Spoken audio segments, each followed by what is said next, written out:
Hi ಎಲ್ಲರಿಗೂ ನಮಸ್ಕಾರ. Welcome to my YouTube channel.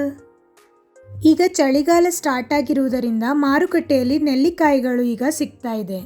ನಾನಿವತ್ತು ನೆಲ್ಲಿಕಾಯಿಯನ್ನು ಉಪಯೋಗಿಸಿ ರುಚಿಯಾದ ಹಾಗೂ ಅಷ್ಟೇ ಆರೋಗ್ಯಕರವಾದ ಚಿತ್ರಾನ್ನವನ್ನು ಮಾಡ್ತಾ ಇದ್ದೇನೆ.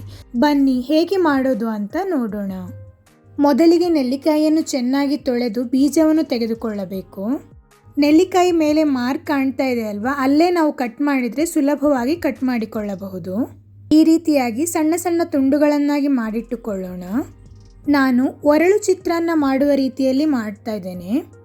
ಈ ಚಿತ್ರಾನ್ನಕ್ಕೆ 1 ಕಪ್ ಕಾಯಿ ತುರಿ, ಹೆಚ್ಚಿಟ್ಟುಕೊಂಡಿರುವ ನೆಲ್ಲಿಕಾಯಿ, 2 ಹಸಿಮೆಣಸು, ಸ್ವಲ್ಪ ಕೊತ್ತಂಬರಿ ಸೊಪ್ಪು ಹಾಗೂ ಸ್ವಲ್ಪ ಹುಣಸೆ ಹುಳಿಯನ್ನು ತೆಗೆದುಕೊಂಡಿದ್ದೇನೆ.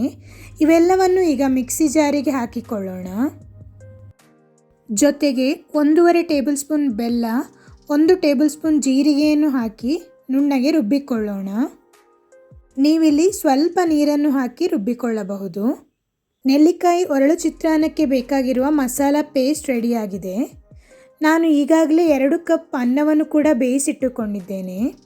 ಈಗ ಒಂದು ಬಾಣಲೆಗೆ 2 ಟೇಬಲ್ ಸ್ಪೂನ್ ತೆಂಗಿನ ಎಣ್ಣೆ, 1 ಟೇಬಲ್ ಸ್ಪೂನ್ ನೆಲಕಡಲೆ ಹಾಗೂ 1 ಟೇಬಲ್ ಸ್ಪೂನ್ ಸಾಸಿವೆಯನ್ನು ಹಾಕ್ತಾ ಇದ್ದೇನೆ. ವಿಟಮಿನ್ ಸಿ ಅಂಶವಿರುವ ನೆಲ್ಲಿಕಾಯಿ ಆರೋಗ್ಯಕ್ಕೆ ತುಂಬ ಒಳ್ಳೆಯದು. ಚಾನಲನ್ನು ಮೊದಲ ಬಾರಿ ನೋಡುವವರಾಗಿದ್ದರೆ ಸಬ್ಸ್ಕ್ರೈಬ್ ಮಾಡಲು ಮರೆಯದಿರಿ. ಇದು ಸ್ವಲ್ಪ ಬಿಸಿಯಾದ ನಂತರ 1 ಒಣಮೆಣಸನ್ನು ಕಟ್ ಮಾಡಿ ಹಾಕಿಕೊಳ್ತಾ ಇದ್ದೇನೆ. ಸಾಸಿವೆ ಚೆನ್ನಾಗಿ ಸಿಡಿದ ನಂತರ ಕರಿಬೇವನ್ನು ಕಟ್ ಮಾಡಿ ಹಾಕಿಕೊಳ್ತಾ ಇದ್ದೇನೆ. ಚೆನ್ನಾಗಿ ಮಿಕ್ಸ್ ಮಾಡಿ ನಂತರ ನಾವು ಈಗಾಗಲೇ ರುಬ್ಬಿಟ್ಟುಕೊಂಡಿರುವ ಒರಳು ಚಿತ್ರಾನ್ನದ ಮಸಾಲವನ್ನು ಇದಕ್ಕೆ ಹಾಕೋಣ.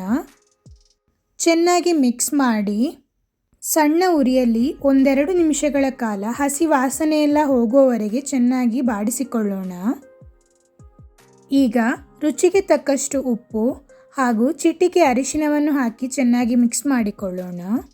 ಯಾವತ್ತೂ ಒಂದೇ ಥರದ ಚಿತ್ರಾನ್ನವನ್ನು ತಿಂದು ಬೋರ್ ಆಗಿದ್ದರೆ ಈ ರೀತಿ ನೆಲ್ಲಿಕಾಯಿ ಸೀಸನಲ್ಲಿ ನೆಲ್ಲಿಕಾಯಿಯನ್ನು ಹಾಕಿ ಒರಳು ಚಿತ್ರಾನ್ನವನ್ನು ಮಾಡಿ ನೋಡಿ, ತುಂಬ ರುಚಿಯಾಗಿರುತ್ತದೆ ಹಾಗೂ ನೆಲ್ಲಿಕಾಯಿ ಕೂಡ ಆರೋಗ್ಯಕ್ಕೆ ಅಷ್ಟೇ ಒಳ್ಳೆಯದು.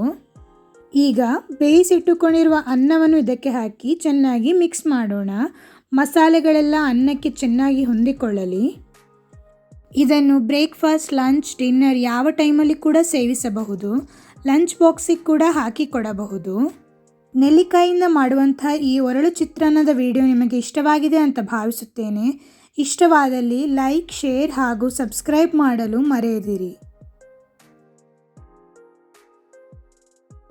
ನಾನಿಲ್ಲಿ ಕೊನೆಯಲ್ಲಿ 1/2 ಟೇಬಲ್ ಸ್ಪೂನ್ ಸಕ್ಕರೆಯನ್ನು ಹಾಕ್ತಾ ಇದ್ದೇನೆ.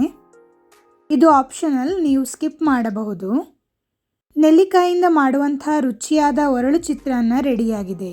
ನೆಲ್ಲಿಕಾಯಿಯನ್ನು ತುರಿದು ಕೂಡ ಚಿತ್ರಾನ್ನವನ್ನು ಮಾಡಬಹುದು, ಆದರೆ ನಾನಿಲ್ಲಿ ವಿಭಿನ್ನವಾಗಿ ಒರಳು ಚಿತ್ರಾನ್ನದ ಮಾದರಿಯಲ್ಲಿ ಮಾಡಿದ್ದೇನೆ. ನಿಮಗೆ ಈ ವಿಡಿಯೋ ಇಷ್ಟವಾಗಿದೆ ಅಂತ ಭಾವಿಸುತ್ತೇನೆ. ಧನ್ಯವಾದಗಳು.